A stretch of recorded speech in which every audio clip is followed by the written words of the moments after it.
Je vais ouvrir dans l'Épître de Paul aux Galates.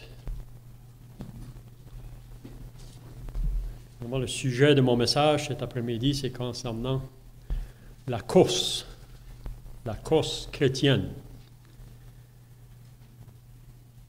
On va lire 5 passages dans le Nouveau Testament qui nous parlent à propos de la course chrétienne. Donc cet après-midi, pour tous ceux qui sont ici, puis que vous avez un jour dans votre vie, que vous avez été né de nouveau, que vous avez reçu le Seigneur Jésus comme votre sauveur personnel, vous avez commencé la course chrétienne. J'aimerais de lire des passages donc qui parlent concernant cette course chrétienne. Premièrement, dans l'Épître aux Galates, au chapitre 5. Qu'est-ce qu'on va faire? J'aimerais de lire verset après verset. Donc, on ne les lira pas tout de suite, on va en lire un. Je vais te donner la pensée. Ensuite, on lira les autres par la suite. Donc, on va lire Galates au chapitre 5 et le verset 7. C'est les paroles de l'apôtre Paul à ces croyants de la Galatie, que eux, après qu'ils avaient entendu le message de l'Évangile, même par l'apôtre Paul, qui était allé là en Galatie, puis que vraiment plusieurs de ces personnes-là ont été repentants face au message de l'apôtre, ils ont reçu le Seigneur Jésus comme sauveur. Puis par la foi, ils ont été placés, si on peut dire, dans cette course, la course chrétienne. Mais le verset qu'on va lire maintenant, Paul doit les reprendre, si on peut dire, parce qu'ils ont commencé la course chrétienne, mais à ce moment-ci que Paul leur écrit, ils sont arrêtés dans leur course. Puis ça, on peut l'appliquer premièrement à ces assemblées de la Galatie qui avaient commencé dans la course, mais qui sont présentement arrêtés. Puis la raison que Paul écrit, c'est pour, si on peut dire, les remettre de nouveau sur cette course. Puis ça, on peut appliquer ça aussi à chacun de nous dans nos vies personnelles. Donc, Paul dit au verset 7 du chapitre 5 de l'Épître aux Galates, « Vous couriez bien. Qui vous a arrêté pour vous empêcher d'obéir à la vérité? Cette influence ne vient pas de celui qui vous appelle. Un peu de levain fait lever toute la pâte. J'ai cette confiance en vous dans le Seigneur que vous ne penserez pas autrement, mais celui qui vous trouble, quel qu'il soit, en portera la peine. »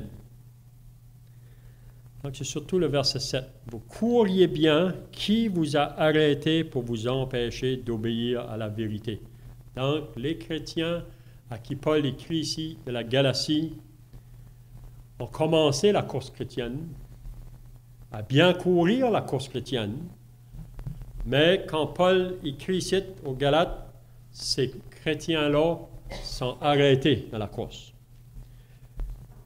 Ça, c'est, on peut dire, l'assemblée, les assemblées de la Galatie. Puis si vous liriez toute l'Épître aux Galates, vous sauriez la raison pourquoi que ces croyants-là qui avaient commencé la course sont arrêtés. Puis comme on a vu ce matin, il y a 3 ennemis qui travaillent. Vous savez, quand les enfants de Dieu, puis c'est vraiment dans ce but-là qu'ils travaillent, c'est de pouvoir nous arrêter dans notre course comme chrétiens. Puis vous savez, si on est arrêté, on n'avance pas. Si on est arrêté, le danger est qu'on peut reculer dans notre vie chrétienne. On peut décoder, c'est ça.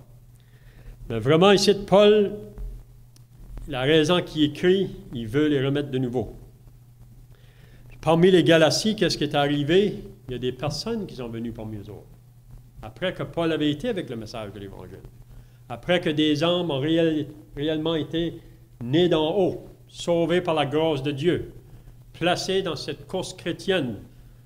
Puis vraiment, on va lire dans les autres passages, vraiment l'apôtre Paul, la plupart, c'est lui qui parle à propos de la course. Il a parlé ça aux Galates, les gens de la Galatie. Parmi les Éphésiens, il touche ce sujet-là. Parmi les Corinthiens, il parle aussi de la course. Puis à la fin, il va pouvoir dire que lui-même, il a achevé la course. Donc, c'est une chose de commencer, c'est une chose de l'achever. Mais là, vous couriez bien. Donc, des faux sont venus. Qu'est-ce qui est arrivé parmi la Galatie? C'est des gens qui sont venus avec des faux enseignements. Puis, s'il y a une chose qui peut arrêter une assemblée chrétienne dans la course, c'est la fausse doctrine. Puis, s'il y a une chose qui peut m'arrêter, moi, dans ma vie chrétienne, dans ma course chrétienne, c'est vraiment des faux enseignements qui pourraient venir m'ébranler. Puis, parmi les Galaties, on sait que c'était les Juifs, probablement, qui sont venus parmi eux autres, qui voulaient les retourner, ils voulaient retourner les croyants sur le terrain de la loi, même qu'ils leur disaient que pour être sauvé, il faut être circoncis. Ils ajoutaient vraiment à l'œuvre de Christ, au sacrifice de Christ. Donc, ces chrétiens-là étaient retournés, on dirait, sur le terrain de la loi. Puis vraiment, si on s'en va sur ce terrain-là, c'est garanti qu'on ne va pas avancer. Donc, les chrétiens-là, vous couriez bien. Qui vous a arrêté pour vous empêcher d'obéir à la vérité? Donc, la question après-midi pour chacun de nous qui sommes sur le chemin ou sur cette course chrétienne, est-ce que c'est qu'on court la vie chrétienne ou est-ce que c'est qu'on est arrêté? Puis les paroles que j'aimerais de dire après-midi, si le Seigneur le permet, c'est d'encourager chacun de nous qui sommes dans cette course, vraiment de continuer, reprendre, vous savez, dans la course. Parce que vraiment, le désir de Dieu pour chacun de nous, c'est qu'il veut qu'on puisse faire des œuvres qu'il a préparées pour nous en avance. Puis chacun de nous, on a toutes des capacités différentes pour le service dans l'œuvre de Dieu, puis Dieu veut qu'on soit occupé dans le service pour lui. Maintenant, on va y aller dans les Actes au chapitre 20. On va aller dans les Actes des Apôtres au chapitre 20.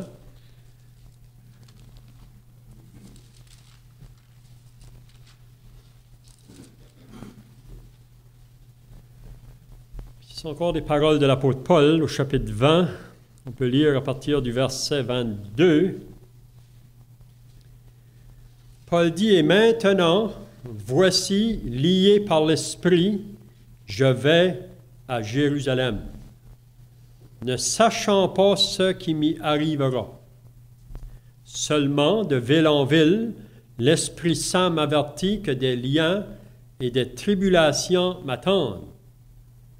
Mais, surtout le verset 24, « Mais je ne fais pour moi-même aucun cas de ma vie, comme si elle m'était précieuse, pourvu que j'accomplisse ma course avec joie et le ministère que j'ai reçu du Seigneur Jésus, d'annoncer la bonne nouvelle de la grâce de Dieu. » Donc ici, Paul peut dire, « Pourvu que j'accomplisse ma course avec joie et le ministère que j'ai reçu du Seigneur Jésus. » Donc ici, vraiment, si on a relis à partir du verset 17, c'est que l'apôtre Paul était en voyage, il voulait se rendre à Jérusalem. Mais là, en passant, il s'est arrêté, puis il a voulu parler avec les anciens d'Éphèse, l'église d'Éphèse. Puis il se trouvait à Milet, à ce moment-là. Donc il a fait venir les anciens de l'église d'Éphèse. Puis Paul, si vous lisez vraiment à partir du verset 17, là, c'est vraiment intéressant ce que Paul dit à ces anciens-là. On voit l'homme qui travaille dans l'œuvre du Seigneur à plein temps, qui va de place en place pour propager l'Évangile, qui a vu des âmes de sauvés, qui a vu des assemblées établies. Puis Paul, dans son désir, c'était pas seulement voir les âmes sauvées, mais il voulait les voir avancer après dans leur vie chrétienne, progresser. Puis ici, il arrête là à Milet, puis il fait venir les anciens d'Éphèse, C'est vraiment beau la conversation qu'il y a eu entre ces deux, avec les anciens et Paul. Puis Paul savait qu'il s'en allait à Jérusalem, puis il savait aussi que l'Esprit lui disait d'avance les tribulations qui pouvaient être devant lui. Puis, vous savez, c'est un homme dans le travail de l'Évangile qui a connu beaucoup d'adversité, beaucoup d'opposition, en péril, il a connu beaucoup, souvent en danger de mort. Vous savez, c'était ça, le travail que Dieu l'avait appelé dedans, cet homme-là. Puis là, en parlant avec ses croyants, ses anciens d'Éphèse, Paul dit au verset 24, « Même en sachant d'avance toutes les tribulations qui pouvaient être placées devant lui, même la mort même, en se rendant à Jérusalem, mais Paul peut dire, « Mais je ne fais pour moi aucun cas de ma vie. Je ne fais pour moi aucun cas de ma vie comme si elle m'était précieuse, pourvu que j'accomplisse ma course avec joie et le ministère que j'ai reçu du Seigneur. » Donc Paul, son désir, c'était d'accomplir la course que le Seigneur lui avait confiée, si on peut dire, dans cette course, l'œuvre que le Seigneur lui avait confiée.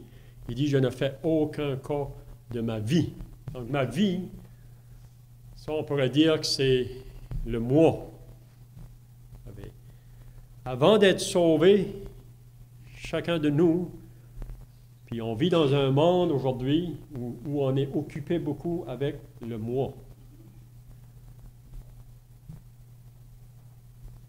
Tout est centré sur le moi. Vous savez, il y a 3 choses que Paul dit à Timothée dans sa 2e épître, que le monde va aimer dans les derniers jours. Puis une des premières choses que les hommes vont aimer, c'est soi-même, l'égoïsme. La 2e chose, c'est l'amour de l'argent, puis ça, c'est encore en vue de soi-même.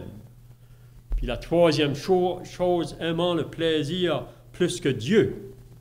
Vous savez, on vit dans un monde aujourd'hui, comme on a entendu ce matin, qui est organisé pour amuser les gens de tout âge, dans toutes sortes d'activités, pour que les gens soient occupés à ce monde, aux choses de cette terre, puis oublient les choses d'en haut. Mais Paul, après qu'il a été appelé sur le chemin de Damas, vous savez, il dit, je ne fais plus aucun cas de ma vie. Vous savez, ce n'était pas le moi qui l'importait. Vraiment, c'était de faire la volonté du Seigneur. Seigneur, que veux-tu que je fasse?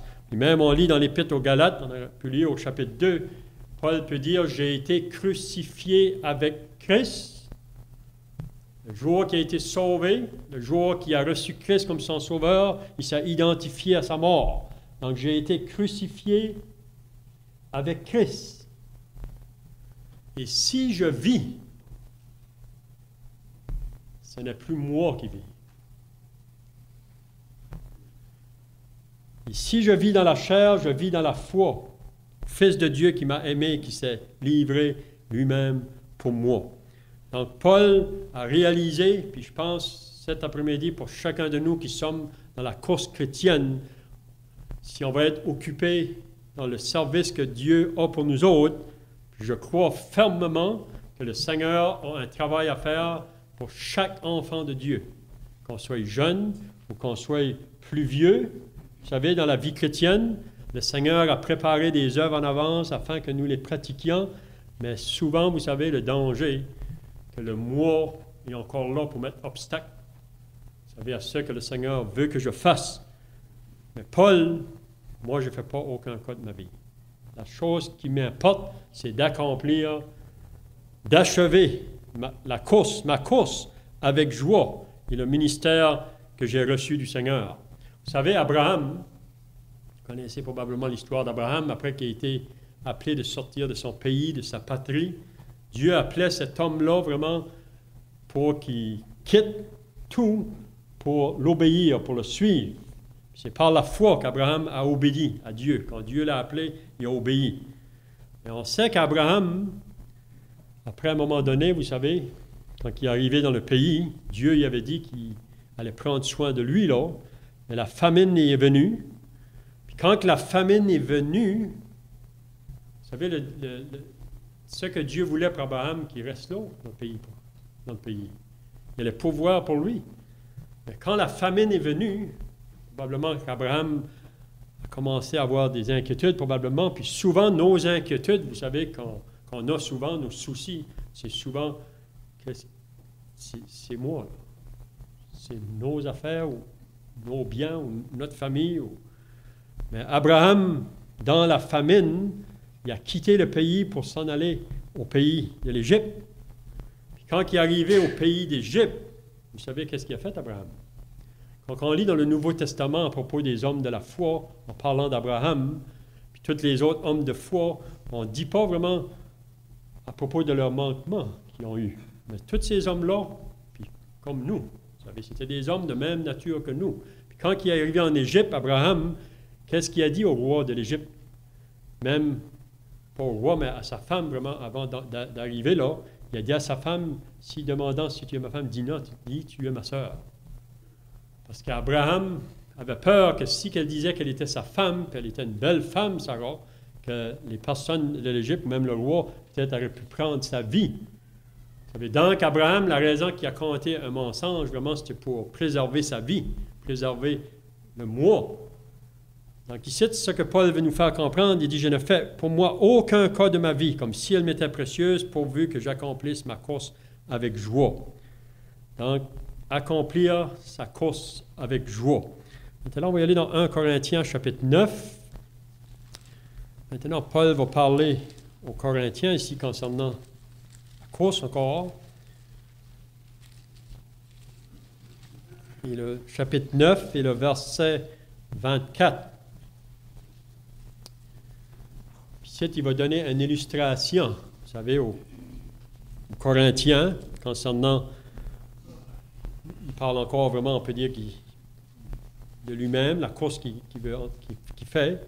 Il dit au verset 24, il dit, « Ne savez-vous pas que ceux qui courent dans le stade... » Donc, il va prendre une illustration qui se passait à Corinthe, vous savez, dans les jeux, vous savez, dans les stades, ce que c'est qu'il y avait les Jeux olympiques, ou différentes places là où c'est qu'ils pouvaient être occupés avec les jeux. Il dit, « Ne savez-vous pas que ceux qui courent dans le stade courent tous? » Il parle de la course.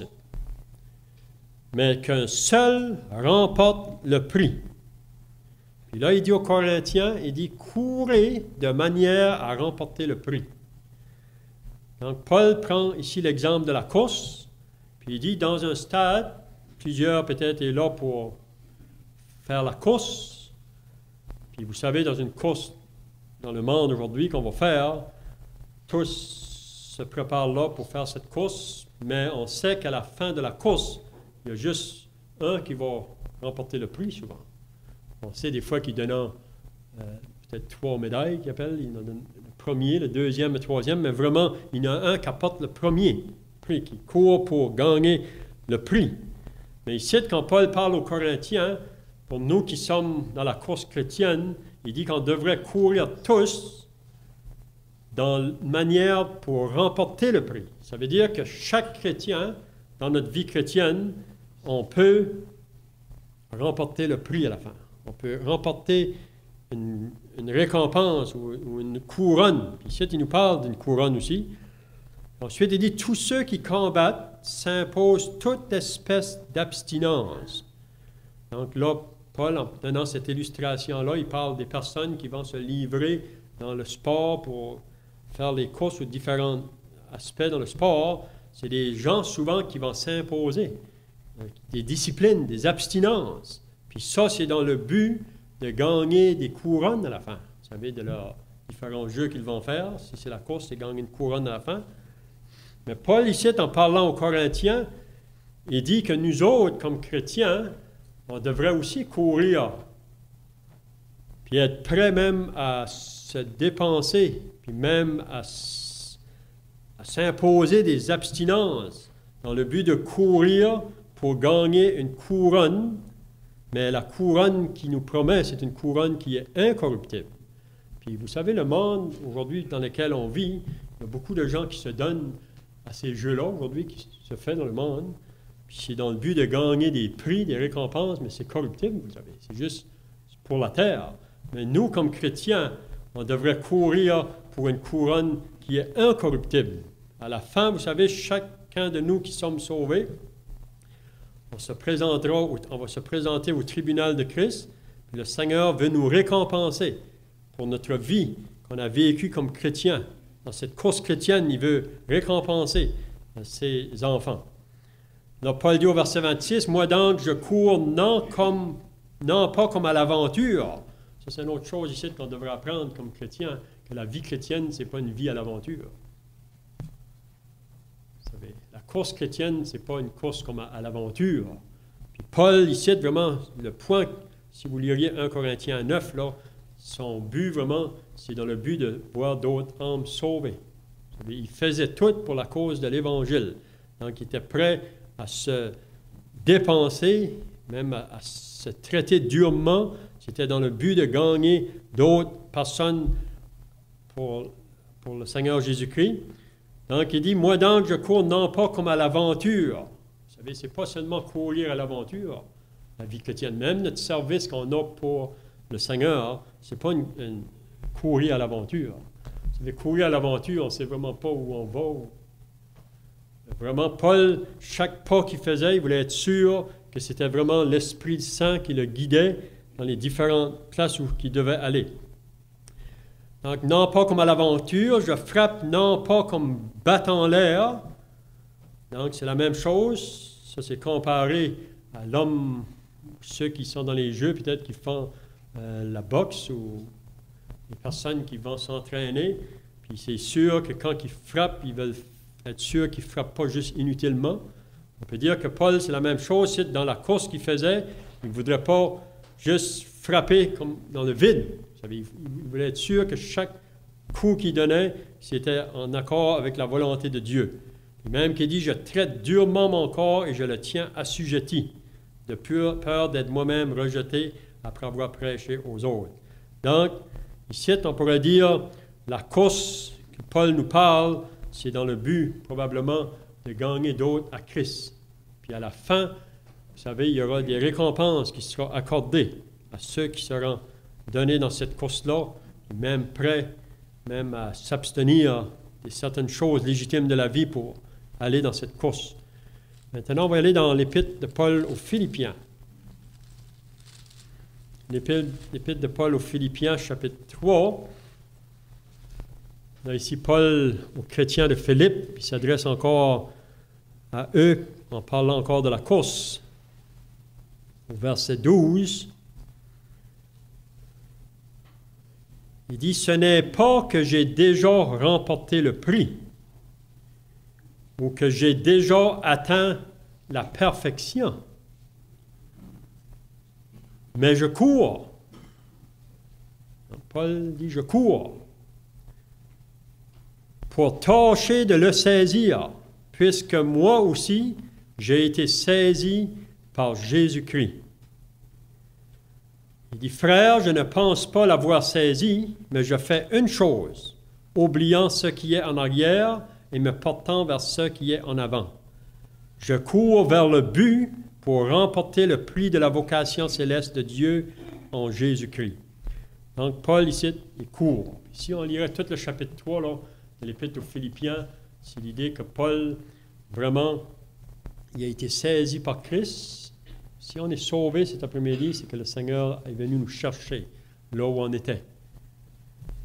Paul, qui était sur le chemin qui allait vers Damas pour aller persécuter les chrétiens.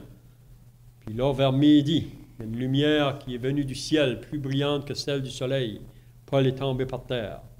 Puis c'est là que cette voix-là s'est fait entendre. « Saul, Saul, pourquoi me persécutes-tu? Qui es-tu, Seigneur? » « Je suis Jésus que tu persécutes. » Puis le Seigneur, vraiment, a saisi cet homme-là. À la vue humaine, on aurait dit, c'est jamais possible que cet homme-là va être sauvé. Un persécuteur, un homme violent, un blasphémateur. Le Seigneur l'a sauvé sur le chemin de Damas et il l'a saisi. Puis en retour, Paul, dans sa vie, il veut saisir Christ davantage. Il veut apprendre à le connaître davantage. Il veut apprendre à être plus comme lui davantage. Même qu'il dit à 2 reprises, « Soyez mes imitateurs, Christ, comme je le suis moi-même de Christ. » Soyez mes imitateurs, frères, comme je suis moi-même de Christ. Même ici au verset 17, il dit la même chose. Soyez tous mes imitateurs, frères, et portez les regards sur ceux qui marchent, selon le modèle que vous avez en nous. Donc Paul, vous savez, c'était Christ. Même dans l'Épître aux Philippiens, au chapitre 1, c'est ça qu'il mentionne. Christ est ma vie.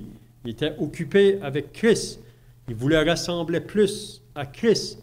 C'est vraiment le désir du Seigneur Jésus pour chacun de nous qui sommes sauvés. Vous savez, c'est de nous faire plus semblables à lui. Donc Paul, il court dans le but de le saisir davantage. Parce que lui m'a saisi, moi je voudrais le connaître davantage. Oui, davantage. Maintenant, dans 2 Timothée au chapitre 4, 2 Timothée chapitre 4, ici c'est vraiment des belles paroles. Puis, probablement chacun de nous qui sommes sauvés cet après-midi, qui sommes dans cette course chrétienne, c'est ça qui c'est notre désir, de faire comme Paul a fait. On avait vu au chapitre 20 à l'heure, c'est ça qui était son désir, s'il pouvait achever, accomplir la course que Dieu lui avait confiée. Mais là, Paul ici arrive à la fin de sa vie. Vous savez, il était en prison. Il écrit cette dernière lettre à Timothée.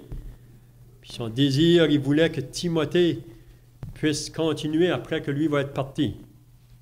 Continuer dans le combat pour l'Évangile, si on peut dire. Puis là, il dit au verset 7, « J'ai combattu le bon combat. » On a entendu ce matin que la vie chrétienne, c'est un combat. C'est un combat parce qu'on a des ennemis à faire face chaque jour. Mais Paul peut dire, « J'ai combattu le bon combat. » Donc, la course chrétienne, s'il y a des ennemis qui nous assaillent à tous les jours, qui veulent s'opposer à nous, mais c'est un combat, que Paul dit, c'est un bon combat. On devrait être prêt à tout se donner, à tout se dépenser pour ce combat-là. Il dit, j'ai achevé la course. Donc, Paul a commencé la course, puis il peut dire, j'ai achevé la course. Moi, je voudrais être de un qui pourrait dire, comme l'apôtre Paul un jour, on ne sait pas combien de temps il nous reste ici-bas sur la terre, dans le service pour le Seigneur. Vous savez, parfois, le Seigneur a sauvé des âmes. Le service a pu être lent, d'autres peut être court. On ne sait pas quand il va venir nous prendre. Mais la chose qui importe, on aimerait de pouvoir achever la course chrétienne. On voudrait aller jusqu'au bout. Parce qu'on sait, on voit de la parole que ce n'est pas tous, vous savez, qui ont achevé la course. Il y en a qui ont tombé sur le long du chemin, qui ont été arrêtés. Mais on sait que vraiment la course chrétienne, vraiment, c'est toujours associé avec le tribunal de Christ. C'est resté fidèle jusqu'à la fin. Donc, il dit, j'ai combattu le bon combat, j'ai achevé la course, j'ai gardé la foi. Donc, Paul, à la fin de sa vie, il peut dire, j'ai combattu le bon combat, j'ai achevé la course, j'ai gardé la foi. Désormais, la couronne de justice m'est réservée. Paul sait qu'un jour, il va recevoir cette couronne, puis il dit, pas seulement à lui, mais tous ceux qui auront aimé aussi son événement. Donc d'autres, probablement, recevront cette couronne, ceux qui vont achever. On va terminer maintenant dans Hébreux chapitre 12. Notre frère a déjà mentionné cette parole-là hier soir. Hébreux chapitre 12, et le verset 1. Ici, c'est l'auteur de l'Épître aux Hébreux n'est pas mentionné. Qui a écrit cette épître? Il y en a qui aiment à penser que c'était Paul, mais on ne va pas dire que c'est Paul parce que ce n'est pas écrit.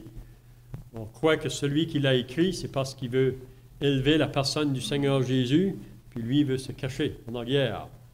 Mais la raison qu'il a écrit son épître, c'est pour encourager. Vous savez, ceux qui sont dans la course chrétienne, peut-être ici, dans l'Épître aux Hébreux, la raison pourquoi il n'y en a pas mieux, peut-être qui sont découragés ou abattus, c'est parce qu'il y a d'autres qui étaient avec eux, mais qui ne sont plus, qui se sont retirés. Puis ça pouvait être une influence sur ceux qui continuaient. Puis là, ici, lui qui écrit l'Épître aux Hébreux, il dit au verset 1 du chapitre 12, « Nous donc aussi, puisque nous sommes environnés d'une si grande nuée de témoins. » Donc la nuée des témoins, c'est le chapitre 11. Tous les gens de la foi qui ont marché avant nous dans l'Ancien Testament, puisqu'on est environné d'une si grande nuée de témoins. Donc Paul ici, il va dire, pas Paul, celui qui écrit l'Épître aux Hébreux, il dit « Rejetant tout fardeau et le péché qui nous enveloppe si facilement. » Donc, courir dans la course, il y a des choses que l'auteur de l'Épître aux Hébreux nous dit ici, qu'il faudra qu'on rejette. Vous savez, courir dans une course avec un fardeau sur le dos, c'est pas facile à courir, ça.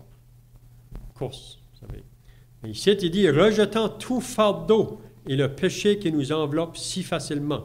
Donc, on ne devrait pas laisser rien, vous savez, nous accabler à un tel point que ça me ralentit de la course.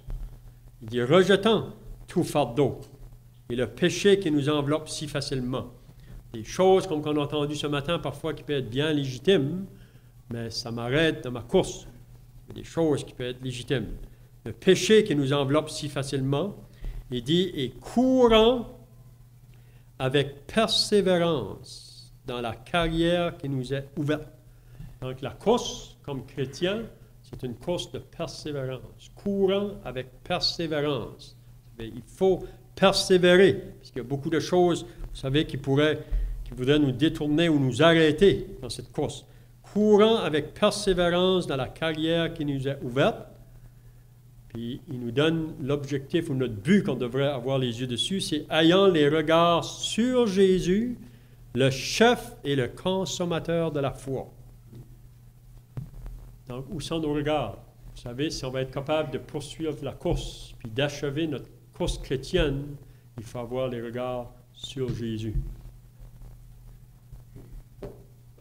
Alors, il y a des personnes dans le chapitre 11 qu'on peut regarder qui ont été des témoins fidèles pour Dieu. Vous savez, il y a ceux qui avaient la foi de l'Ancien Testament, ces hommes de foi étaient vraiment des témoignages qui étaient fidèles. On pourrait regarder à ces personnages-là aussi. Mais vraiment, ici, l'auteur, qu'est-ce qu'il veut faire? Il veut détourner nos yeux, ceux qui nous entourent, et regarder à Jésus. Ayant les regards sur Jésus, le chef et le consommateur de la foi, qui ont vu de la joie qui lui était réservée. Donc, le Seigneur Jésus a souffert, mais qu'est-ce qu'il voyait en avant? C'était la bénédiction qui allait être associée à ses souffrances. Donc, il a souffert la croix, il a méprisé l'ignominie et s'est assis à la droite de Dieu. Donc, c'est tout ce que je veux dire cet après-midi.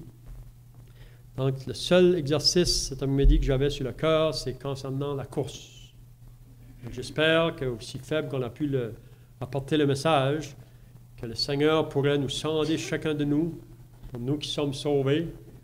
Puis si on a commencé la course chrétienne, puis on est arrêté, vous savez, on a vu ça dans l'Épître de Galates, courriez bien, qui vous a arrêté?